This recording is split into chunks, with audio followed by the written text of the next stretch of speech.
কিন্তু তারপরেও আল্লাহ তাআলা স্পেশালি বলছেন যে রজব মাস আমার মাস। কেন?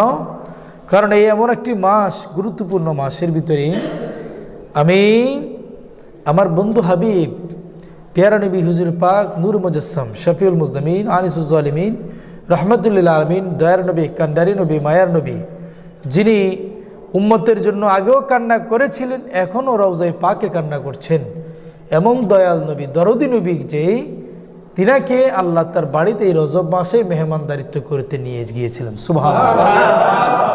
সেজন্য আল্লাহ বলছে এই রজব মাসটা আমার মাস। এই মাসে আমার বন্ধুকে, আমার হাবিবকে, তোমাদের অভিভাবককে, যখন আল্লাহ তার বন্ধু সাথে দেখা করতে হাবিবকে নিয়ে গিয়েছিলেন, যেতে যেতে কোথাও প্রথমে তিনি নিজের ঘর থেকে খানায়ে কাবা পর্যন্ত এতটুকু ভ্রমণ, এই ভ্রমণ থেকে আবার শুরু করেছেন মসজিদুল আকসা। মসজিদুল আকসা, ওই মসজিদুল আকসা থেকে ভ্রমণ শুরু করেছেন প্রথম আসমানে। সুবহানাল্লাহ। ওখান থেকে ভ্রমণ শুরু করেছেন প্রথম আসমান ভেদ করে দ্বিতীয় আসমানে, দ্বিতীয় আসমান ভেদ করে তৃতীয় অ্যান্ড চতুর্থ, পঞ্চম, ষষ্ঠ, সপ্তম, সিদরাতুল মুনতাহা, ডাইরেক্ট পর্দার ভিতরে রব্বুল আলামিনের আল্লাহু আকবার। তো প্রথম আসমানে যখন গেলেন, আসমানের সিকিউরিটি দারওয়ান বলছে কে? জিবরিল আমিন বলছে কে? উনি হচ্ছেন আমাদের সকলের নবী, নূর নবী মুহাম্মদুর রাসূলুল্লাহ সাল্লাল্লাহু আলাইহি।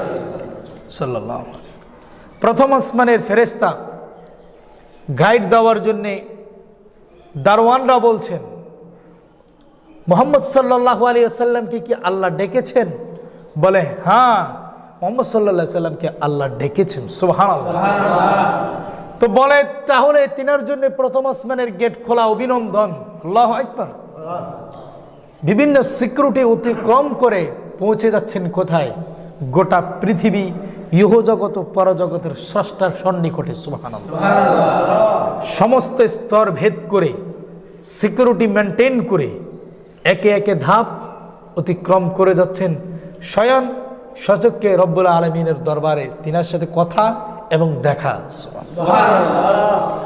প্রথম আসমানে যখন আসলেন, ফেরেশতারা বলল, জিবরিল আপনার সাথে কে এসেছে? বলে আমার সাথে আল্লাহর হাবিব মুহাম্মদুর রাসূলুল্লাহ সাল্লাল্লাহু আলাইহি ওয়াসাল্লাম এসেছে। বলে তিনাকে কি দাওয়াত করা হয়েছে? বলে হ্যাঁ, তিনাকে দাওয়াত করা হয়েছে, তিনার জন্য দরজা খোলাও। বিশাল আসমানের দরজা দুদিক থেকে খুলে দেওয়া হয়েছে।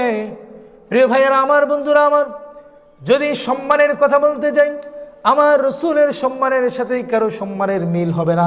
রব্বুল আলামিন যখন তার বন্ধুকে আরশ আজিমে ডেকে বন্ধুত্ব করাবেন, আরশ আজিমের বিশাল গেটখানা খুলে দিয়ে ফেরেশতারা লাইনে লাইনে দাঁড়িয়ে গেল, আর আমার রাসূলকে মারহাবা ইয়া রাসূলুল্লাহ বলতে লাগলো। সুবহানাল্লাহ। এভাবে করে আমার রকেট, ওই রকেটের নাম হলো বোরাক, ওই বোরাকের উপরে আবার আমার রাসূল উঠলেন। জিবরিল বোরাকের লাগাম ধরলেন, জিবরিল ড্রাইভিং করছেন, আমার রাসূল সিটের উপরে বসে আছেন।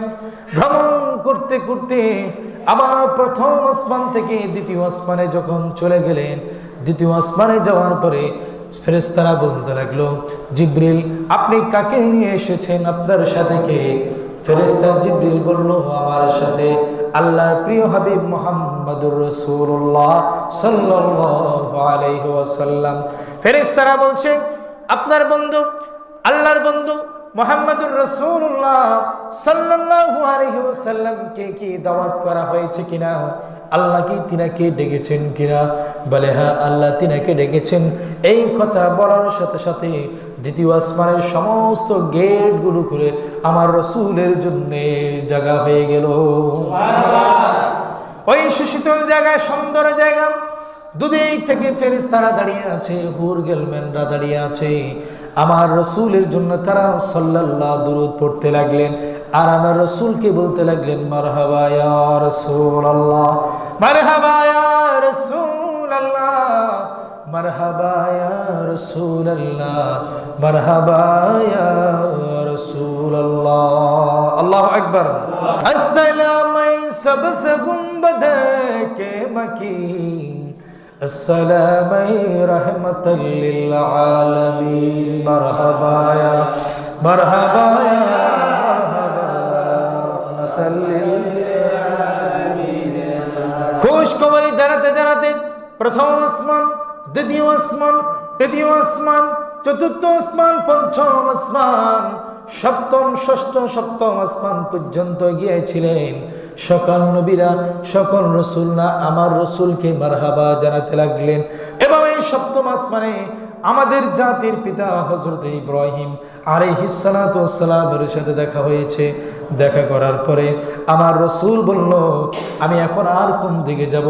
জিবরিল বলতে লাগলো, ইয়া রাসূলুল্লাহ, ইয়া হাবিবাল্লাহ, সপ্তম আসমানে কিন্তু আপনার মেরাজ শেষ নয়, সপ্তম আসমানের উপরে আরো আছে, ওইটার নাম হলো সিদরাতুল মুনতাহা।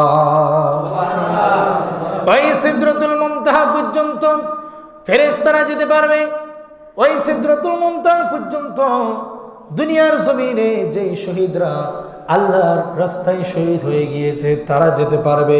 আর কাউকে ওই সিদরাতুল মুনতাহার উপরে আর যাওয়ার কোনো অনুমতি নাই। ইয়া রাসূলুল্লাহ, ইয়া হাবিবাল্লাহ, কারো অনুমতি না থাকলেও কিন্তু আপনার অনুমতি আছে। আপনি আবারও সিদরাতুল মুনতাহা বেদ করে আরশে আজিমে পর্যন্ত পৌঁছে যাবেন। সুবহানাল্লাহ। এটা আমাদের নবী। কার নবী? আমাদের নবী, আওয়ার প্রফেট হযরত মুহাম্মদ মুস্তাফা সাল্লাল্লাহু আলাইহি ওয়াসাল্লাম।